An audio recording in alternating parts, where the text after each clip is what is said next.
नमस्कार, DRV news में आप सभी का स्वागत है। मैं वंदना सिंह। लड़की सिर्फ मां की कोख में सुरक्षित रह सकती है या फिर कब्र में, ये वाक्य लिखा है एक सुसाइड नोट में 11th स्टैंडर्ड की स्टूडेंट ने। ये घटना है चेन्नई की, जहां पर 11th स्टूडेंट की एक बच्ची सेक्सुअल हैरेसमेंट और शोषण का आरोप लगाते हुए उसने सुसाइड कर ली है। इस मामले में पॉक्सो एक्ट के तहत 21 वर्षीय युवक को गिरफ्तार कर लिया गया है। उस बच्ची ने अपने सुसाइड नोट में अपनी सारी आपबीती लिखी है। उसने लिखा है कि अब स्कूल भी सुरक्षित नहीं है और टीचर्स का भी भरोसा नहीं किया जा सकता है। माँ बाप अपने बच्चों को और बेटों को बेटियों का सम्मान करना सिखाएं, लड़कियों का सम्मान करना सिखाएं। उसने ये भी लिखा है कि इस शोषण के कारण मैं मानसिक रूप से इतनी परेशान हूँ कि ना मैं सो पाती हूँ और ना ही मैं पढ़ाई कर पाती हूँ। ये जो वाक्य है कि लड़की सिर्फ माँ के गर्भ में ही सुरक्षित रह सकती है या फिर कब्र में, कितना ही हृदय विदारक वाक्य है। आप सोच के देखिए कि 11th स्टैंडर्ड का बच्चा, उसकी उम्र क्या होती है? महज 16 या 17 साल। जिस उम्र में बच्चे अपने भविष्य के लिए सपने देखते हैं, अपने कैरियर को चमकाने के लिए, बनाने के लिए सोचते हैं, ऐसा बहुत कम होता है कि उस उम्र में बच्चों को किसी तरह का मानसिक अवसाद झेलना पड़े। पर हमारे समाज की ये विडंबना है कि उस छोटी सी उम्र में बच्चियां इस तरह के अवसाद से ग्रस्त हो रही हैं और जिसके कारण वो आत्महत्या की तरफ कदम बढ़ा रही हैं। सोचने वाली बात यह है कि उस बच्ची के मन में ये ख्याल भी कैसे आया कि वो आत्महत्या की तरफ कदम बढ़ाए। इस पर विचार किया जाना चाहिए। आप देखिए कि बेटियों की परवरिश किस तरह से की जा रही है कि वो अपनी बातों को किसी से कह नहीं पा रही हैं।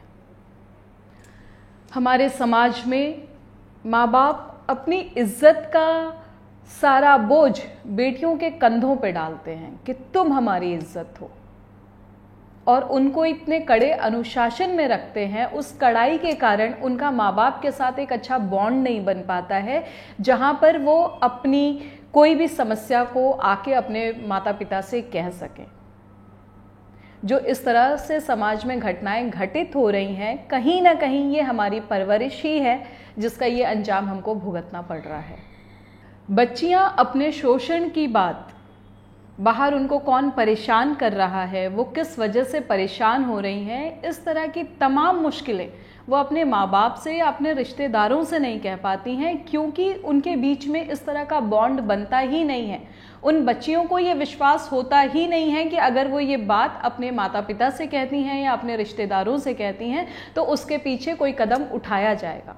उन्हें पहले से यह विश्वास होता है कि सारी गलती उन्हीं पे थोपी जाएगी। कहीं ना कहीं ये भी एक बड़ा कारण है जहाँ पे बच्चियाँ अपनी मुश्किलों को अपने घर वालों से छुपाती हैं, अपने माता पिता से छुपाती हैं।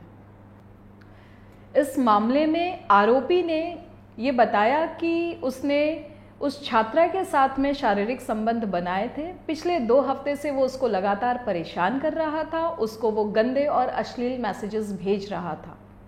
क्या ये सारी बातें वो छात्रा अपने माँ बाप से नहीं बता सकती थी? अगर उसने नहीं बताया तो इसका बड़ा कारण ये है कि उस रिश्ते में विश्वास का अभाव था। उसने बताने से ज़्यादा बेहतर मर जाना समझा। हमें अपने परवरिश के तरीके को बदलना होगा। माँ बाप को अपने परवरिश के तरीके में सुधार लाना होगा। वो इस तरह से अपने बच्चों के साथ बॉन्ड बनाएं, इस तरह का विश्वास का रिश्ता कायम करें जिससे वो घर से बाहर किसी को ढूंढे ही ना। बच्चों को प्रेम से काबू में किया जा सकता है जब उन्हें घर में इस बात का अभाव मिलता है, प्रेम का अभाव मिलता है, अपने माँ बाप से प्रेम नहीं मिलता है, तो वो उस प्रेम को ढूंढने के लिए घर से बाहर निकलते हैं। और वो ढूंढने में वो कहीं ना कहीं किसी हादसे का शिकार हो जाते हैं। माँ बाप को चाहिए कि अपने बच्चों को अनुशासित रखने के साथ साथ उन्हें अपने प्रेम को भी पूरी तरह से दर्शाइए। उन्हें बताइए कि वो उनकी ज़िंदगी का आधार है, उनकी ज़िंदगी माँ बाप के लिए कितनी ज़रूरी है। कोई भी माँ बाप अपने बच्चे के लिए मंगल भविष्य की कामना करता है।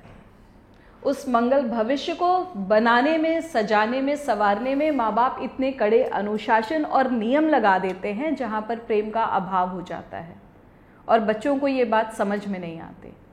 ज़रूरी है कि बच्चों को प्रेम से ये सारी बातें समझाएं।